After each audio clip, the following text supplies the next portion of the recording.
nothing that you know, but I kill you more.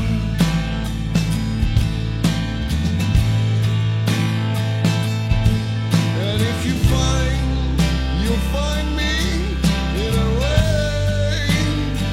I'm almost scared.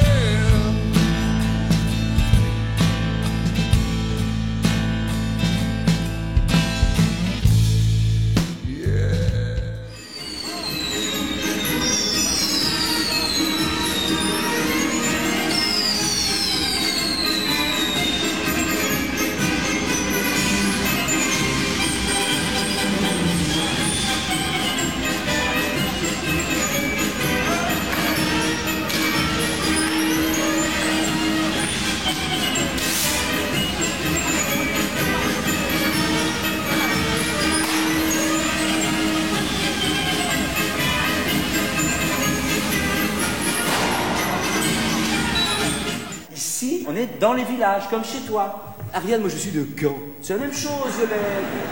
En gros, la France, il y a quoi? Il y a Paris, le festival de Cannes, au milieu, c'est tous les villages. Et moi, je ne tiens pas à me retrouver mêlé au milieu d'une partouze d'intellectuels de gauche.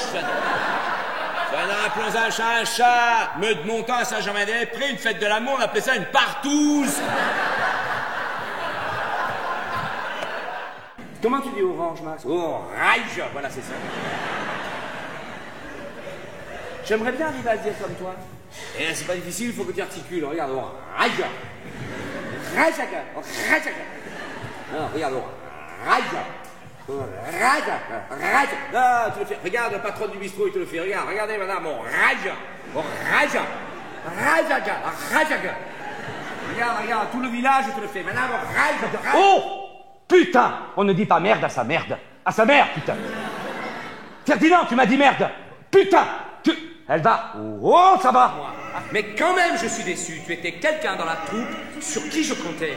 La critique a réussi son coup, putain. Ils nous ont divisés, puis voilà. La véritable fraternité n'existe pas.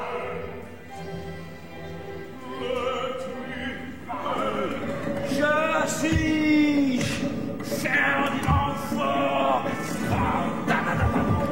Ne tirez pas.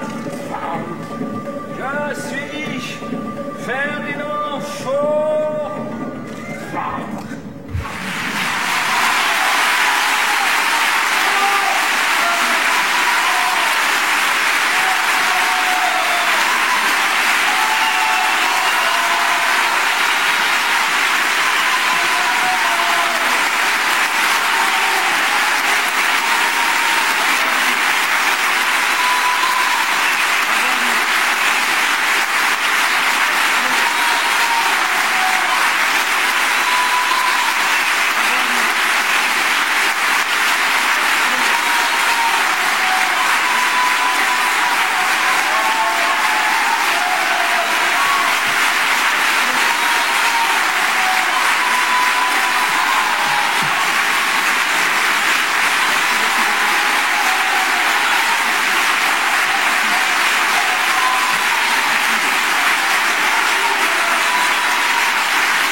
Alors voilà, ça y est, j'y suis.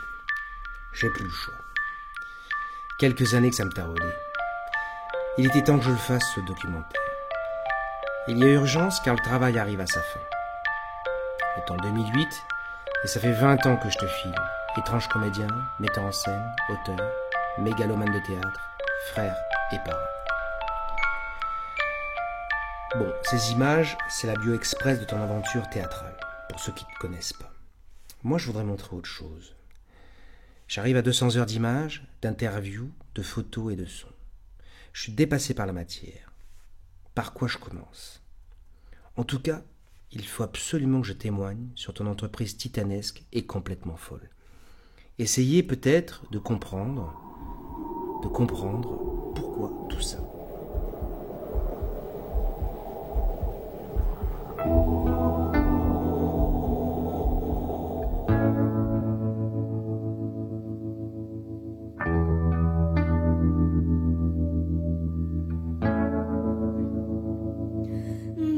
is no doubt your sweet loss kills you more every day.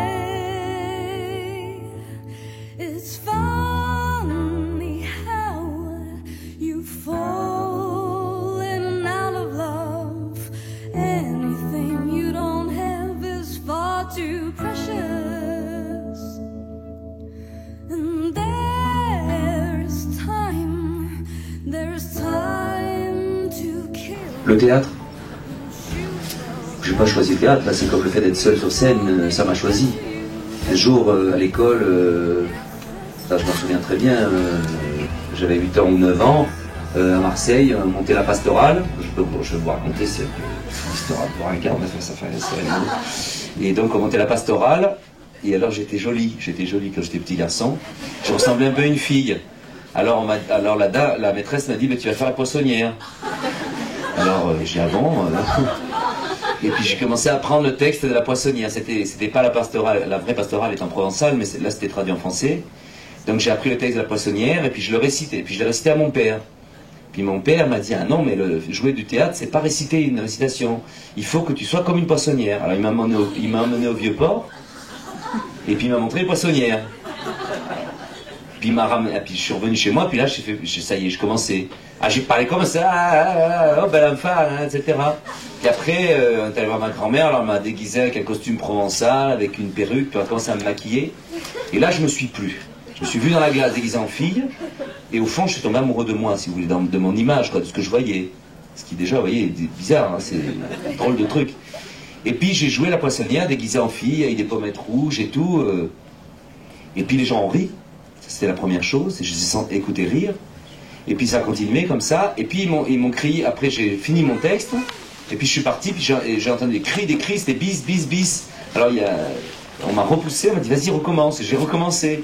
Et là, bon, je suis sorti de là, j'avais une tête alors comme ça, je parlais plus à personne, et vraiment là je me suis dit, je veux faire ça toute ma vie, quoi. Voilà, c'est ça que je veux faire.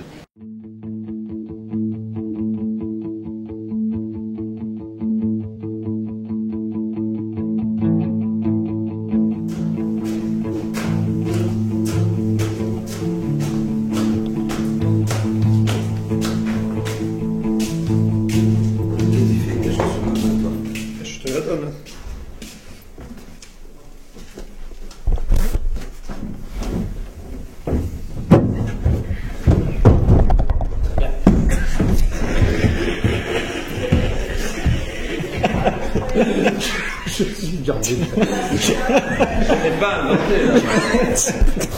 Je suis con. Je pensais que ça allait passer. Tu devrais faire un plan pendant qu'il... Je me suis gardé, putain, merde, j'ai raté mon coup, putain. Arnaud, tu peux aller chercher les lunettes dans ma loge là? Oui, pardon.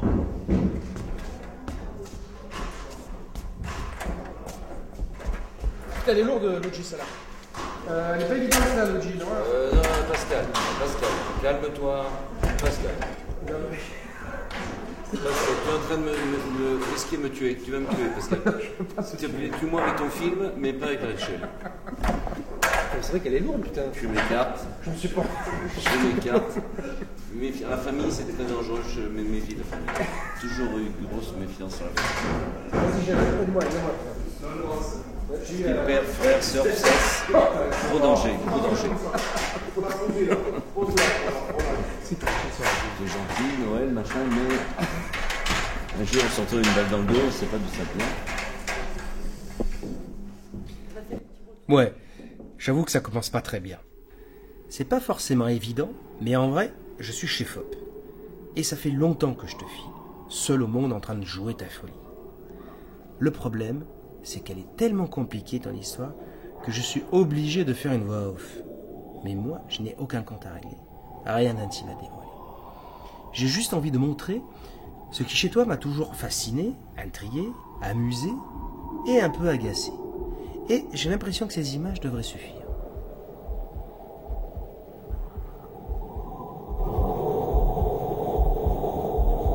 Ce sera le bruit de l'avion extérieur qui part du noir, qui monte, qui monte, qui monte, qui monte, et en même temps la lumière qui monte. D'accord.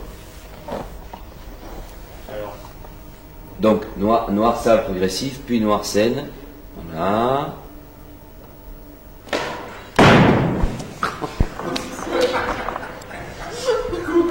J'en supplie les gars. Faites les crabes. Désolé, Non, il n'y a c'est pathétique. Il va pas te laisser tomber.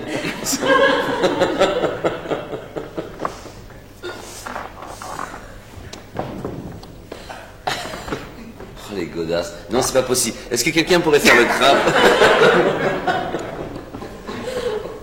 Bon, faut pas exagérer quand même. Non, c'est pas possible. Moi, je refuse. Ah bon, allez, pour le film, d'accord. Allez, retourne-y, allez. Mais tu... C'est les godasses. Les godasses, il n'y a jamais de ma vie, j'ai eu des godasses aussi. Philippe, c'est mes chaussures de travail. C'est avec ça que je fais les caméras portées. Alors, on saute dans le train, c'est-à-dire... Train de jour, pluvieux. C'est-à-dire, alors là, par contre, il faut réfléchir. Attends. Il y a la lumière. Clémence, vas-y, Budu, envoie les valises. Attends, vas-y, envoie la première.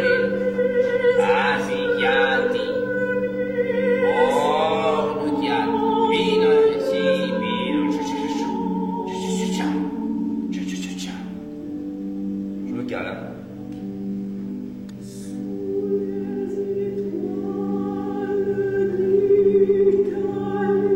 Là, je fais Ariane, ok?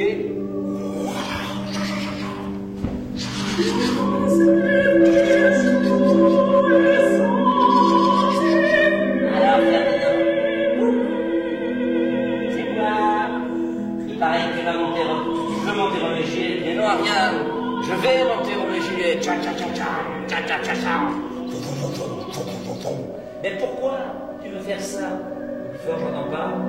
Mais pour te retrouver, pour retrouver Clémence, Max, pour retrouver tout le monde, pour retrouver l'âge d'or. L'âge d'or! Ah, c'est fini ça. L'âge d'or, c'est le passé. Mais non, rien, l'âge d'or.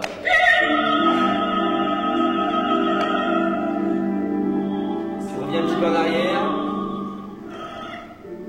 Mais non, rien, l'âge d'or, c'est le futur. Non. Mais le plus fort sur le cri.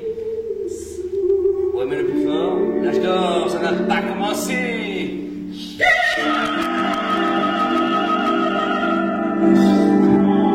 Quelque chose comme ça.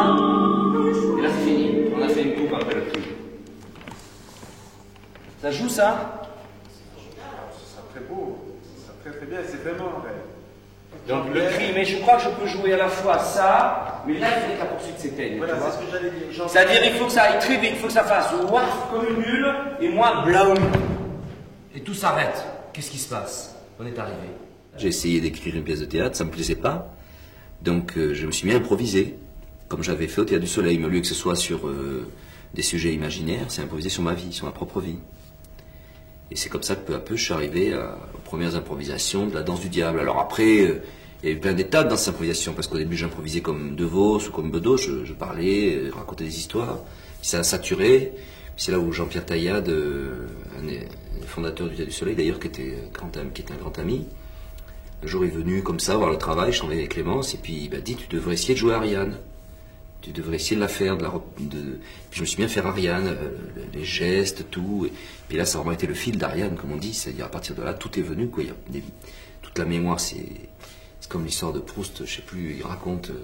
Un jour, il était au bord d'une pierre, il n'était pas très bien sur sa pierre, il était penché. Brusquement, il y a une pensée qui lui est venue, ou la Madeleine, qui est l'exemple plus connu, et qui, brusquement, c'est toute l'âme. Mais moi, c'était de faire Ariane, quand je me suis mis à faire Ariane. Tout qui est remonté, puis après j'ai tiré le fil, je suis remonté, jusqu'à improviser ma mère, mon enfance, mon adolescence, les premiers cours de théâtre. Tout le monde entend, là c'est important, en faisant comme ça on s'entend. Tout le monde entend. Hein? Tout le monde entend? Oui. Voilà. Il y a une chose que je voulais vous dire tout de suite, mais là, vraiment, tout de suite, là, dès l'abord, dès Potron Minet, hein, c'est que cette fois-ci, pour une fois, je voudrais qu'on s'amuse. Mais vraiment qu'on s'amuse. 93 fut une tentative dérisoire d'essayer de faire en sorte que le public ait, je ne sais pas, je dis n'importe quoi, disons 13 ans. Je me suis trompé. Voilà. Le public n'a pas 13 ans, le public n'a pas 11 ans. Attendez, le public n'a pas 9 ans. Le public a 5 ans. Donc on va faire un spectacle pour les enfants de 5 ans. Ça veut dire que j'ai 5 ans, je ne sais rien, je ne comprends rien, je ne veux surtout pas qu'on m'explique rien. S'il est une chose dont je me fous, c'est bien des explications. Je veux m'amuser, m'amuser. Alors allez-y, faites-moi des histoires, faites-moi des personnages, faites-moi rigoler, je vous en prie. Faisons-nous rigoler, je vous en prie, faisons-les rigoler. Deuxième chose que je voulais vous dire, très importante, mais vraiment tout le monde entend là, vraiment parce que c'est important là, tout le monde, c'est que cette fois-ci je voudrais qu'on s'amuse, mais qu'on s'amuse, bam boum, pardon, excusez-moi, pardon, mais vraiment que la cartoucherie résonne de cris de joie, de cris d'enthousiasme et néant.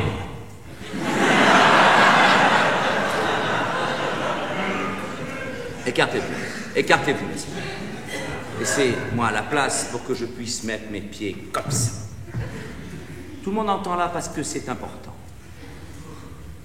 Je voudrais que ce soit comme une grande tragédie. Je voudrais que cette comédie, oui, comédie, raconte la tragédie de notre époque. Et pas, vous savez, comme nous sommes là du point de vue de notre époque, le nez collé dans les journaux, là. Hein? Ah, ça, non, non. Du point de vue d'une autre époque. Comme si nous étions déjà dans une époque plus... Dans une époque plus quoi? Dans une époque plus quoi? Vous voyez ce que je veux dire? Comme si nous étions déjà à l'âge d'or. L'âge d'or a été fondamental, hein. C'était la clé, hein. C'est la clé. C'est-à-dire qu'elle a donné... C'est un spectacle inabouti, l'âge d'or, hein. On est bien d'accord. C'était un grand projet. Ce grand projet, on y a travaillé 1 an et demi. Il n'a pas abouti. L'âge d'or, c'était l'utopie de l'acteur, du théâtre et de l'acteur. L'acteur, un acteur qui pourrait tout représenter. C'était ça l'utopie d'Ariane. C'était on n'a pas besoin de décor, pas besoin d'accessoires, un acteur et toute la vie est là. Le monde entier apparaît. Elle voulait parler du monde à travers de faits divers, qui seraient des faits divers, qui représenteraient le monde, qui seraient universels, des archétypes, c'est-à-dire du commedia dell'arte, des archétypes des personnages qui joueraient et qui endosseraient des anecdotes de la vie de la cité, puisque ça devait être l'histoire d'une cité. Philippe a fait la même chose avec sa vie. Et finalement, il joue sa vie et il raconte toute une époque. Il parle d'une époque révolue qui est la sienne. Donc finalement, il a obtenu avec sa vie ce que Ariane essayait d'obtenir avec pas sa vie, avec des coupures de journaux. C'est-à-dire que Copo, il a visionné quelque chose qu'Ariane a réalisé, que Philippe aboutit. Tu sais, c'est des chaînes de la vie. Je crois pas que c'est être malade pour un acteur de vouloir être seul sur scène et d'incarner le monde. Je crois que c'est même nécessaire à plusieurs moments de sa vie, de sa carrière, de revenir à cette notion-là. Parce que c'est ça le théâtre, ou le cinéma d'ailleurs, c'est pareil. C'est un acteur tout seul qui joue le monde, à un moment donné. En tout cas le théâtre. Le cinéma, peut-être c'est que quelqu'un filme cet acteur tout seul en train de jouer le monde. Mais en tout cas, c'est ça au départ. Cette pièce va parler du théâtre.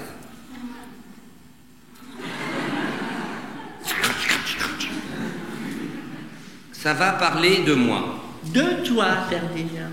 Oui, Ariane, de moi.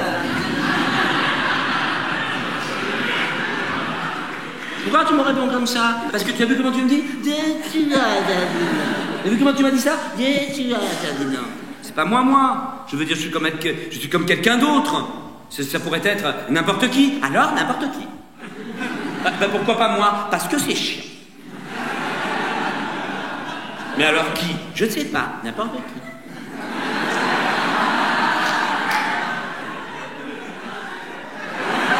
Ah non, pas toi, Ria. Non, non, non, non, non. Pas toi, mais pourquoi pas? Parce que je te connais pas. Non, moi je peux t'expliquer si tu veux sur un de tes cahiers. Non, non. Non, non, ça doit parler de moi, je me connais mieux. Pas si bien que ça. Tu ne te connais pas si bien que ça.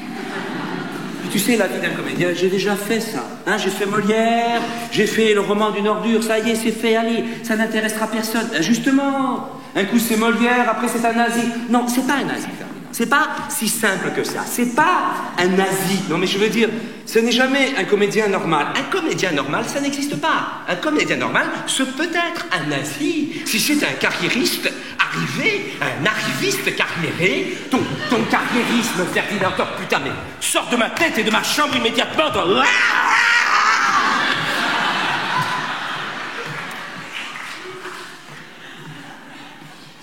Possible, jusqu'à quand? Elle va continuer à me faire chier.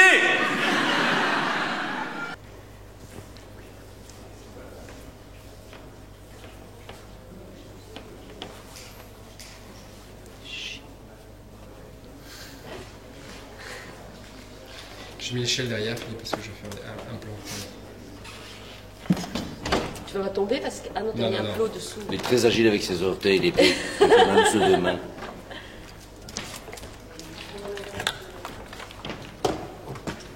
Non mais on va peut-être mettre...